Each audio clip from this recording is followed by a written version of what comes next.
BJP ने तो हमारे ऊपर गोलियां लाठियां चलाई हैं। राहुल जी ने आश्वासन दिया है हम एमएसपी गारंटी कानून देंगे। बीजेपी को चाहिए सिर्फ यस मैन। आज राव इंद्रजीत को अपनी बेटी की टिकट के लिए वो कर रहे हैं।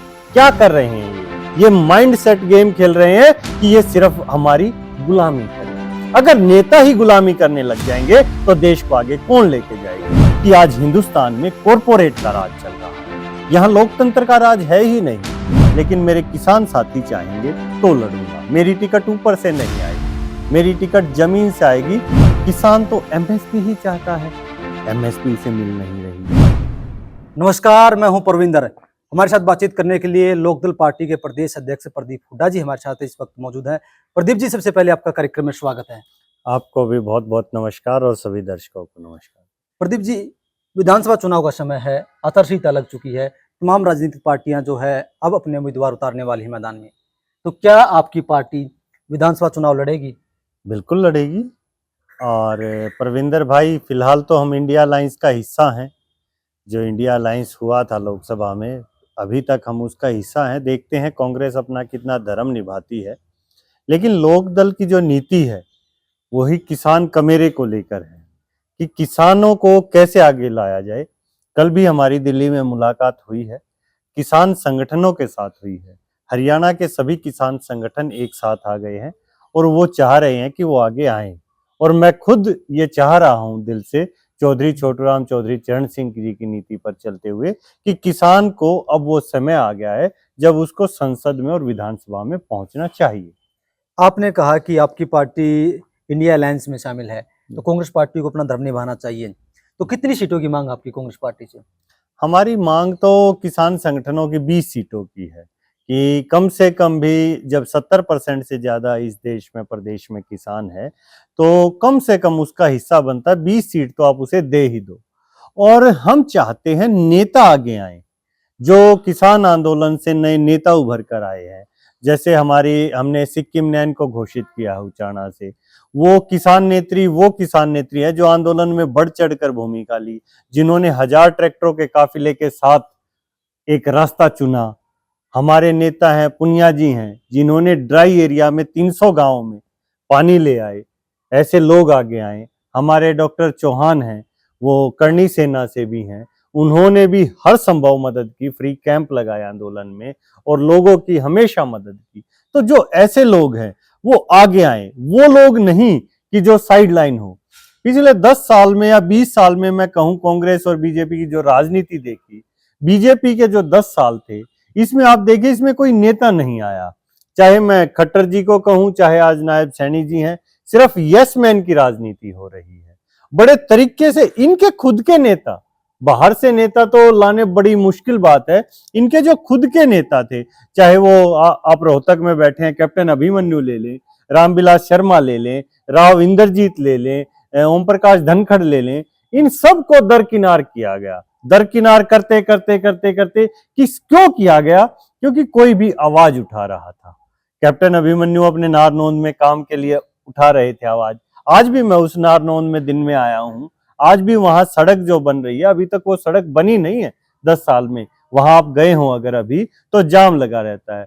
तो शायद इन्होंने मेहनत की होती, अगर ये आते, बीजेपी इनको प्रमोट करती तो ये अपने हल्के में काम करवाते। ओम प्रकाश धनखड़ जी जो कुर्ते उतार कर अर्धनग्न प्रदर्शन करते थे किसानों की मांग के लिए, 2013 में वो एमएसपी गेहूं का 2100 रुपये मांगा करते थे। अगर शायद वो आते तो मैं मानता हूं कि शायद कुछ अच्छा कर जाते। लेकिन यहाँ चाहे आप कांग्रेस की बात कर लीजिए, अभी कौन से परिवार, भूपेंद्र हुड्डा परिवार, अभी वो छोड़ के किरण चौधरी जी बीजेपी में चली गई। तो यहाँ सिर्फ और सिर्फ, चाहे भजनलाल परिवार कहें, कुलदीप बिश्नोई, यहाँ राजनीति के मायने बदल गए हैं। राजनीति के मायने लोगों की सेवा की बजाय सत्ता का सुख हो गया है। राव इंद्रजीत डिसीजन नहीं ले पा रहे हैं। आप देखिए वीरेंद्र सिंह चौधरी छोटूराम के नाती कितने बड़े नेता थे, लेकिन सिर्फ एक कुर्सी के लिए बीजेपी में चले गए। अब बीजेपी मान सम्मान क्यों देगी? बीजेपी को चाहिए सिर्फ यस मैन। ये दुनिया को बड़ी चौंकाने वाली बात है कि आज हिंदुस्तान में कॉरपोरेट का राज चल रहा है, यहाँ लोकतंत्र का राज है ही नहीं। कोई भी स्टेट देख लीजिए आप, हरियाणा देख लीजिए, इन्होंने महाराष्ट्र में क्या कर रखा है, हरियाणा में चुनाव अलग घोषित किया, लेकिन दोनों स्टेटों में 7 चुनाव होने थे, क्योंकि ये दोनों स्टेटों को खोना नहीं चाहते। कैसे भी साम दाम दंड भेद की नीति से कॉरपोरेट रूल करना चाहता है, जबकि लॉ ऑफ लैंड है कि किसान और कमेरे को अपना हक मिलना चाहिए, और किसान कमेरे को हक मिलेगा तो ही आगे बढ़ेगी। आपकी पार्टी किसानों की हिमायती पार्टी रही है जी। और आप बार बार किसानों का जिक्र कर रहे हैं, लेकिन भारतीय जनता पार्टी कहती है कि किसानों को 6,000 रुपये साल की हमने दिए। हरियाणा में सभी फसलें जो है एमएसपी पे खरीदी जाएंगी। सरकार ने अब 2,000 रुपये जो फसल खराब हो रही है, जो बारिश कम हुई है, सरकार 2,000 रुपये उसके दे रही है। सरकार कह रही है कि जितना हमने किसानों के लिए किया है इतना किसी ने नहीं किया। तभी मैं कह रहा हूं ना परविंदर जी, वो यस मैन है, कॉरपोरेट की भाषा बोल रहे हैं जैसे वो बोलते हैं, और फिर मैं गोदी मीडिया कहूंगा, वो उस चीज का प्रचार करते ही है। जैसे हम 6,000 रुपए की ही बात करते हैं, मैं प्रैक्टिकल बात करता हूं। अभी धान का सीजन चल रहा है, धान आएगा और गेहूं, 2 मुख्य फसलें हैं। गेहूं में अगर 2100 रुपए जो भाव था, जो वो मांग रहे थे, और 5% इंक्रीमेंट, गेहूं का भाव आज 3,500 से ऊपर होता। 1 एकड़ में भी गेहूं 20 क्विंटल के आसपास गेहूं होता है, जो एवरेज है, 55 मन की हरियाणा की एवरेज है।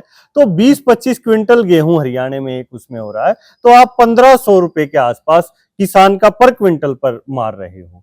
तो आप कितना कर दिया, अकेले गेहूं में ही आपने 15 दूनी 30,000 रुपए का तो लॉस वहां कर रहे हो, और उसे 6,000 दे रहे हो कि 6,000 हमने दे दिया, और ये दिखा रहे हैं पूरे देश में कि हम किसान को पैसा दे रहे हैं। ये नहीं बता रहे हम किसान का पैसा चुरा रहे हैं।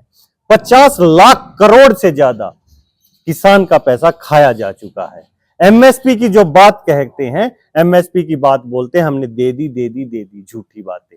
मैंने अभी आपको बताया ना आनंद का, कहीं भी चले जाइए आप हल्के, मैं तो इनका कहूंगा जो लीडर है इनको लेके क्यों नहीं आई कांग्रेस, क्यों नहीं नए नेताओं को, किसान नेताओं को पैदा करी कांग्रेस। जो नए किसान आए हैं आंदोलन में निकलकर, चढ़ू नहीं आए, चाहे जो मैंने और 4 नाम आपको और लिए, इन लोगों को क्यों नहीं ला रहे हैं? ये लाए थे, चलो शायद भाई ओम प्रकाश धनखड़ ने भी भावांतर शायद शुरू की थी, कैप्टन अभिमन्यु ने अपने काम किए, लेकिन दूसरी ही चीज में उनको साइडलाइन कर दिया गया। आज राव इंद्रजीत को अपनी बेटी की टिकट के लिए वो कर रहे हैं। क्या कर रहे हैं ये माइंड सेट गेम खेल रहे हैं कि ये सिर्फ हमारी गुलामी करे। अगर नेता ही गुलामी करने लग जाएंगे तो देश को आगे कौन लेके जाएगा? प्रदीप जी, जिस तरीके से आपने कहा कि गुरनाम चंडूनी है, काफी सारे नेता हैं, तो क्या ये लोग सिर्फ किसानों की राजनीति कर रहे हैं? क्योंकि पहले ये किसानों के मुद्दे उठाते थे, लेकिन आज ये खुद इलेक्शन में कूद रहे हैं। क्या इनका अपना निजी स्वार्थ है? नहीं, किसी का कोई स्वार्थ नहीं है। 13 महीने जब आंदोलन हुआ, इतना बड़ा आंदोलन परविंदर भाई, तो जब अभी हम बैठे हैं, अभी हम बात कर रहे हैं, लेकिन एक समय आएगा, इसके बाद हम घर चले जाएंगे, रात को सारा कंक्लूड करेंगे दिन में क्या किया। तो 13 महीने जब हम वहां बैठते थे, रात को ये चिंतन होता था कि हम यहाँ क्यों बैठे हैं। नीचे सड़क होती थी, बिस्तर नहीं था, सड़क थी नीचे, हम सड़क पर बैठे क्यों हैं? जब ये बात समझ में आई 13 महीने के चिंतन से, तब पता चला हमें तो संसद में होना चाहिए। जब हमारी जो डिमांड है संसद नहीं सुन रही थी, विपक्ष कहां था? क्या भूपेंद्र हुड्डा, क्या दीपेंद्र हुड्डा, क्या किरण चौधरी, उस समय के कितने नेता मैं गिनाऊं कांग्रेस के, चाहे ये बिश्नोई परिवार, ये सभी उसी में थे। ये क्या थे, बैठे थे क्या सड़कों पर? या बीजेपी का कोई नेता? बीजेपी ने तो हमारे ऊपर गोलियां लाठियां चलाई हैं। तब हमें समझ में आया कि जाना चाहिए। आज गुरनाम सिंह चढ़ूनी को ये पता है कि किसानों की समस्याएं क्या हैं, उनको जाना चाहिए। प्रदीप हुड्डा भी 13 महीने वहां बैठा है। उस रात का जिक्र मैं आपको क्या करूं, जब 80 साल के 90 साल के बुजुर्ग बैठे थे, 2 डिग्री टेम्परेचर था, घुटनों तक पानी था, और वो ये कह रहे थे, बेटा आंदोलन तो ऐसे ही लड़े जाते हैं। क्या उन लोगों का लोकतंत्र में हक नहीं है? क्या वो लोग आने चाहिए? चाहे वो बीजेपी है, चाहे वो कांग्रेस है, चाहे वो कोई भी पार्टी है। अगर ऐसे नेता आगे आएंगे, जमीन से जुड़े नेता आएंगे, तो देश का भला कर पाएंगे। लेकिन कॉरपोरेट के भेजे हुए, मैं इन्हें एम्प्लॉय कहता हूं, ये उनके जनता के प्रतिनिधि नहीं है। आज भी मैं अभी देख रहा था, हर पार्टी, बीजेपी क्या कह रही है, हम अपने नाम बना के ऊपर भेजेंगे और फिर ऊपर से आएंगे। फिर भेज रही है कांग्रेस, हम भी एक नामों की लिस्ट बनाएंगे, ऊपर भेजेंगे और ऊपर से आएंगे। ये ऊपर कौन है? भगवान है क्या? कहां से आती है वो लिस्ट? ऊपर कौन है? To the people, by the people, for the people, कहां गया वो? का लोकतंत्र है या लोकतंत्र का मजाक है? नहीं, आप किसानों की तो बात कर रहे हैं, लेकिन फिर आप कांग्रेस पार्टी से गठबंधन भी कर रहे हो। क्या कांग्रेस पार्टी ने कहा है कि हम किसानों की समस्याओं को खत्म कर देंगे? हाँ, बिल्कुल कहा है, आश्वासन दिया है। राहुल जी ने आश्वासन दिया है, हम एमएसपी गारंटी कानून देंगे। लेकिन ये पता तब चलेगा जब सत्ता में आ 10 जाएंगे। साल पहले इनकी सरकार थी, तब उन्होंने क्या किया? हाँ, तब नहीं किया। तब किसान किसके साथ था? तब ये सारे किसान नेता विपक्ष के साथ तब खड़े थे। तब हम ये जो धनखड़ जी का नाम लिया मैंने और नाम लिए, हम इनके साथ क्यों प्रदर्शन में थे? स्वामीनाथन की रिपोर्ट कांग्रेस के शासनकाल में आई थी, उस पर क्या कार्रवाई की कांग्रेस पार्टी ने? अरे कांग्रेस ने नहीं की, उसके बाद मोदी ने कहा कि मैं एमएसपी दूंगा, लेकिन अब तो 10 साल उसके निकल गए। उसने क्या किया? उसने तो भाव ही नहीं बढ़ाया। C2 प्लस 50%, क्या है C2 प्लस 50%? C2 प्लस 50% इस देश की समस्याओं का हल है। किसान को अगर एमएसपी मिलेगी तो इस देश में 3 से 4 लाख करोड़ रुपया एक्स्ट्रा आएगा इकोनॉमी में। किसान का पैसा अगर इकोनॉमी में आता है तो देश की इकोनॉमी अपलिफ्ट करती है, लोग घर भी बनाते हैं, लोग अच्छी चीजें खरीदते हैं, किसान भी जाएगा अपने बच्चों को पढ़ाएगा, ट्रैक्टर की भी खरीद होगी, हर चीजों की होगी, देश की इकोनॉमी में ग्रोथ आएगी। और आप देखिए किसान का जो गेहूं हर साल दिसंबर में आकर क्या भाव हो जाता है उसका। जब कॉरपोरेट के पास किसान की चीज चली जाती है तो बिल्कुल भी महंगाई नहीं होती है। प्रदीप जी, अगर आप लोगों का गठबंधन नहीं होता है तो क्या 90 विधानसभा सीटों पर आपके उम्मीदवार उतरेंगे? भाई 90 पर तो परविंदर जी हम शायद नहीं उतारेंगे, लेकिन जितनी जीत की संभावनाएं हैं, हमारी सीटें हैं, तीनों पे हम डिक्लेयर कर चुके हैं। नरवाना, उचाना और पेहवा। पेहवा गुरनाम चढ़ूनी जी लड़ रहे हैं, उचाना महिला नेता लड़ रही हैं, और हमारे जो मजदूर साथी हैं वो नरवाना से लड़ेंगे। कमेरा वर्ग, दलित वर्ग जिसे कहें, वो भी आगे आ रहा है। तो हम सब जाने की जरूर कोशिश करेंगे, और ये वो पौधा है जो आज हम लगाएंगे तो हो सकता है 5 साल में, 10 साल में फसल जरूर देगा। एक दिन ऐसा आएगा जब संसद में चरण सिंह जी और छोटू राम जी दोबारा से पहुंचेंगे और किसानों के हकों के बिल पास। प्रदीप हुड्डा चुनाव लड़ेंगे? बिल्कुल लड़ेंगे। कौन सी सीट से?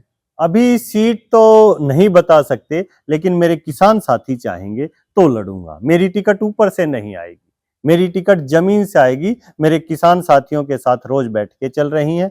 अगर वो कहेंगे मुझे चुनाव लड़ना है तो मैं जरूर लड़ूंगा। मुद्दे क्या उठाओगे आप लोग विधानसभा में? मुद्दे हमारे किसान और कमेरे वर्ग के 2 मुद्दे हैं। किसान तो एमएसपी ही चाहता है, एमएसपी उसे मिल नहीं रही। कमेरा वर्ग देखिए, मनरेगा मजदूर यूनियन 23 लाख से ज्यादा रजिस्टर्ड वोटर हैं पूरे हरियाणा में। उनको 374 रुपए की दिहाड़ी मिलती है, जबकि हमारे पास आते हैं या कहीं जर्नल जाते हैं तो 600 रुपए मिलते हैं। उनके यहाँ अगर उनकी मौत हो जाती है तो उन्हें सरकार 25,000 रुपए दे देती है। क्या जीवन की कीमत 25,000 है? अरे कुछ तो मुआवजा दीजिए। उनको हक मिलना चाहिए, उनको सरकारी नौकरी में काम करते हुए। कितनी मौतें हुई आप शायद बीजेपी कभी नहीं बताएगी, ना वो मीडिया बताएगी। बीजेपी सीवरेज में गिरने से कितनों की मौतें हुई हैं। क्या आज उन परिवारों को कोई संभाल रहा है? अभी जो अग्निपथ जैसी योजना लाए तो आपके भिवानी जिले में ही एक लड़के ने स्टेडियम के अंदर सुसाइड कर लिया। उस परिवार को आज कौन देख रहा है? ये किसान, कमेर और मजदूर और दलित की, गरीबों की समस्याएं हैं। ये तभी हल होंगी जब ये लोग खुद विधानसभा में पहुंचेंगे और फिर ये संसद में पहुंचेंगे। तो सुना आपने प्रदीप हुड्डा का साफ तौर से कहना है कि जो लोकदल पार्टी है उनका गठबंधन की बात चल रही है, लेकिन अगर गठबंधन नहीं होता है तो इनकी पार्टी विधानसभा चुनाव में भी अपने उम्मीदवार उतारेगी और 3 सीटों पर इनकी पार्टी घोषणा भी कर चुकी है। लेकिन इनकी पार्टी कितना कमाल दिखाती है ये तो आने वाला वक्त ही बताएगा। प्रदीप जी, हमसे बातचीत करने के लिए आपका बहुत बहुत धन्यवाद। बहुत बहुत धन्यवाद।